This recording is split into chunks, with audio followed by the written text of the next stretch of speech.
Hello ආයිබෝවන් ලංකාවේ අයට විතරක් වැළඳෙන රෝගයක් තියෙනවා. ඒ රෝගේ මොකක් කියලාද ඕගොල්ලෝ හිතන්නේ?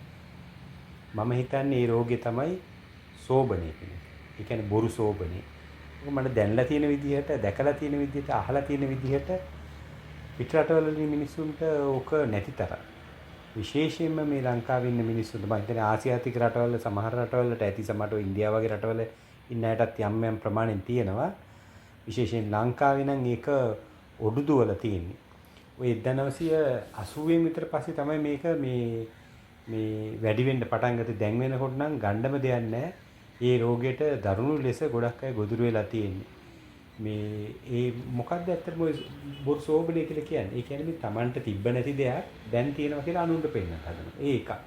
නැත්තම් මේ Taman අනිත් කට්ටියට වඩා ටිකක් ඉහළයි මේ මම වෙනස් මම ඉහළ මට්ටමින් ඉන්නේ මේ කියලා පෙන්වන්න හදනවා. කියන්නේ නැති ස්ටේටස් පෙන්වන්න හදනවා.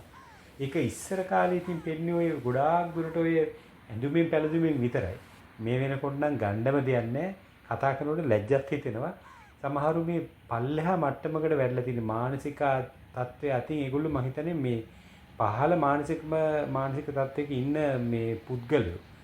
මොකද මේ ඒගොල්ලෝ ඉගෙනගත්ත දේවල්, ඔය ලබාගත්ත ක්වොලිෆිකේෂන් නැත්තම් තමන් කරන ජොබ් එක මේ එහෙම නැත්තම් තමන්ට තියෙන අත්පත් කරගෙන ඉන්න දේපල අපි කිව්ව දැන් තට්ටු 2 එකක්ද තට්ටු 3 එකක්ද ටයිල් කරලාද පර්චස් කරන මේ වගේ දේවල් කොහෙද ජීවත් වෙන්නේ ඉන්න පරිසරය කොතනද මේගොල්ලන්ගේ යාළුවෝ කවුද එහෙම නැත්නම් තමයි ඉගෙනගත්ත ඉස්කෝල මොනවද එහෙම නැත්නම් තමන් අත්පත් කරගෙන තියෙන බඩු බාණ්ඩ ඒ කියන්නේ බ්‍රෑන්ඩඩ් දේවල් තියෙන තමන් පාවිච්චි කරන ෆෝන් එක මොකද්ද වාහනේ සීරීස් එක මොකද්ද ඒකේ අකුරු කීයක් තියෙන දෙකක්ද තුනක්ද එහෙම නැත්නම් ඒවා ඉංග්‍රීසි අකුරු නෙවෙයිද Taman ඒවා පස්සේ යන්නේ ඔය තව කිව්වේ මං පොඩි කාරණා කීපයක් කිව්වේ ඒක උඩුදුවල තියෙන ජීවිතේ කරන කියන හැම දෙයක් අස්සෙම මේවා ගිහිල්ලා හොල්මන් කරනවා ඒ කියන්නේ Taman මේ ලොකුවට පුම්බගෙන පෙන්වන්න හදනවා මොකක්ද ඇත්තට ඔය මානසික ව්‍යාධි මිනිසුන්ට හරි Taman ගැන Tamanට මේ පෞරුෂයේ තියෙන අඩුපාඩුකම් හින්දානේ ඔය වගේ දේවල් කරන්නේ.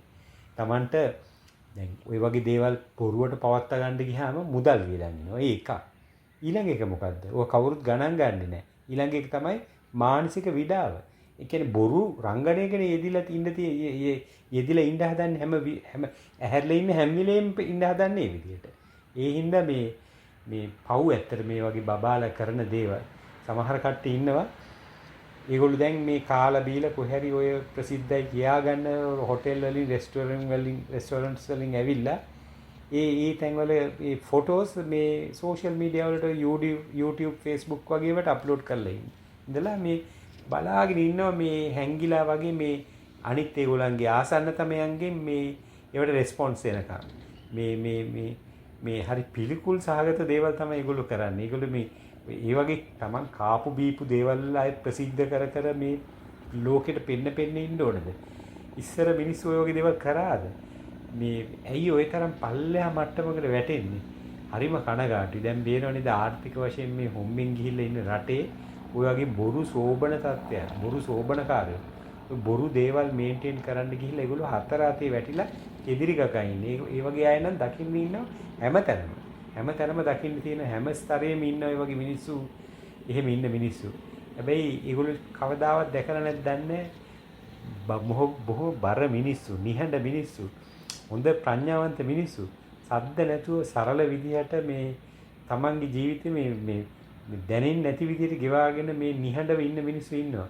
ඇයි මේ වගේ දේවල් ඒ උතුම් ගතිගුණ Tamanට කොපි කරගන්න හිතෙන්නේ නැතුව 2.50 පල්ලෙහා මට්ටමේ දේවල් කොපි කරගන්න හිතෙන්නේ.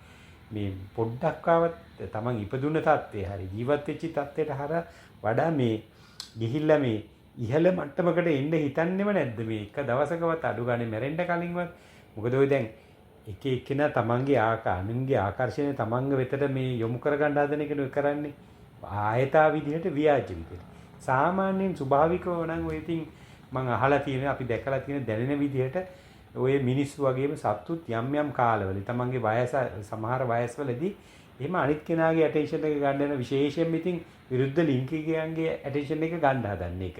ඒකට සීමා වෙන්නේ. මොකද හේතු වෙන්නේ තමන්ගේ වර්ගය බෝ කරගන්න තමයි ඒක එහෙම කරගන්නේ. හැබැයි ඒක කාලෙත් එක්ක ඒ වයසත් පව වෙනකොට මේ ඒක ඉබේම නැති වෙලා යනවා. ඒක අඩු වෙනවා. සත්තු ගාව නම් ඒක නැති වෙලාම යනවා. ප්‍රශ්නේ තියෙන්නේ ලංකාවේ ඉන්න මිනිස්සු ගාව නම් ඒක අවුරුදු 70 80 වෙනකන් තමන් අන්තිමට මරණයට පත් වෙන දක්වා වෙනකම්ම මේ ආයාසයෙන් අර නඩත්තු කරන්න හදනවානේ බොරු සෝබනයක්. මේ මිනිස්සුන්ට පිස්සුද එහෙම නැත්නම් තේරෙන්නේ නැද්ද මේ මොන මානසික මට්ටමේ ඉන්න කට්ටියද මේගොල්ලෝ. මේ හරිම මේ දුක හිතෙනවා කනගාටු හිතෙනවා ඊට වඩා ප්‍රබලම දේ තමයි ඒව දැක්කම ලැජ්ජ හිතෙනවා. ඕගොල්ලන්ට එහෙම ලැජ්ජ හිතෙන්නේ නැද්ද මේ වගේ දේවල් දකිනකොට? මේ ඇයි එච්චරකටම පහත් මට්ටමේ මිනිස්සු මේ පත් වෙලා ඉන්නේ? අනිත් එක දැන් ගොඩක් වෙලාවට අපි හිතන්න ඕන මේ අපි මැරෙන මිනිස්සු කියලා. ඔය අනිත් කට්ටියට ඔය පෙන්න අනුන්ගේ හිතවල හොල්මන් කර ඉන්නවට වඩා මේ සරල විදිහට ඉන්න පුළුවන් නේ.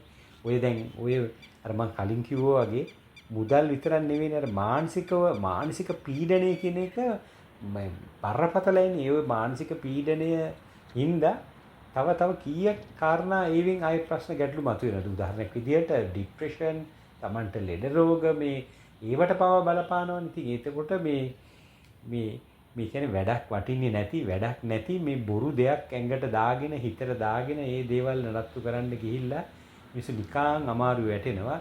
මේවා ඉතින් දිග මාතෘකා. දැන් ඇත්තටම ඕකත් එක්ක පටලවා ගන්න හොඳ නැහැ කෙනෙක්ගේ ඇචීව්මන්ට්. එහෙම නැත්නම් තමන්ගේ ආඩම්බරකම්, තමන් ලබාගත් සමහර උසස් දේවල් ඒවා ගැන කතා කරන එක මේ ඇප්‍රීෂিয়েට් කරන එක ඒවා ගැන මේකත් එක්ක පටල ගන්න හොඳ නෑ. ඒක වෙනම කතාවක්. නමුත් මේක ඇවිල්ලා 2.50 තත්ත්වයක්. ඉතින් ඒක නිර්දය විදිහටම හෙලා දකින්න ඕන මේ දිග මාතෘකා. මම ඉතින් දැන් අද කෙටියෙන් කතා කරේ. එහෙනම් අදට එපමණයි. ජය වේවා.